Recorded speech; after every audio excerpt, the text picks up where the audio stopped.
महाराष्ट्राचा आवाज आपल्या हक्काचा। विठ्ठलवाडी पोलीस ठाण्यात आज सकाळी एक अंगावर शहारे आणणारी घटना घडली आहे, जिथे नशेच्या आहारी गेलेल्या एका व्यक्तीने पोलीस ठाण्यातच महिला पोलीस कर्मचाऱ्यावर अचानक ब्लेडने हल्ला केला। या थरारक घटनेने पोलीस ठाण्यात खळबळ उडवली असून शहरात या हल्ल्याची जोरदार चर्चा सुरू आहे। गुरुवारी सकाळच्या सुमारास नशेत असलेला एक व्यक्ती विठ्ठलवाडी पोलीस ठाण्यात आला।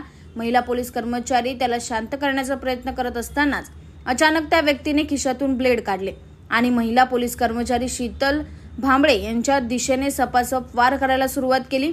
या अनपेक्षित हल्ल्यात महिला पोलीस कर्मचारी गंभीर जखमी झाले आहेत। त्यांच्या डोक्यावर, मानेवर आणि गालावर गंभीर जखमा झाल्या। घटनेनंतर तातडीने उपस्थित पोलिसांनी हस्तक्षेप केला आणि दारुड्या आरोपी बाबासाहेब सोनवणे याला ताब्यात घेतले। जखमी महिला पोलिसाला तात्काळ उल्हासनगरच्या शासकीय रुग्णालयात दाखल करण्यात आले असून त्यांची प्रकृती स्थिर असल्याचे डॉक्टरांनी सांगितले। दारुड्याला तात्काळ अटक करण्यात आली असून त्यांच्यावर हत्येचा प्रयत्न आणि शासकीय कर्मचाऱ्यांवर हल्ला केल्याचा गुन्हा दाखल करण्यात आला आहे। पोलिसांनी या घटनेचा सखोल तपास सुरू केलाय। आरोपीवर कडक कारवाई होण्याची अपेक्षा व्यक्त केली जात आहे। या घटनेमुळे पोलीस ठाण्यात महिला कर्मचाऱ्यांच्या सुरक्षतेबाबत प्रश्नचिन्ह निर्माण झाले। विठ्ठलवाडी पोलीस ठाण्यातील या घटनेने केवळ पोलीस विभागातच नव्हे तर संपूर्ण शहरात संतापाची लाट उसळली आहे। पोलीस दलातील महिला कर्मचाऱ्यांच्या सुरक्षेसाठी कठोर पावले उचलण्याची गरज असल्याचे मत व्यक्त केले जात आहे।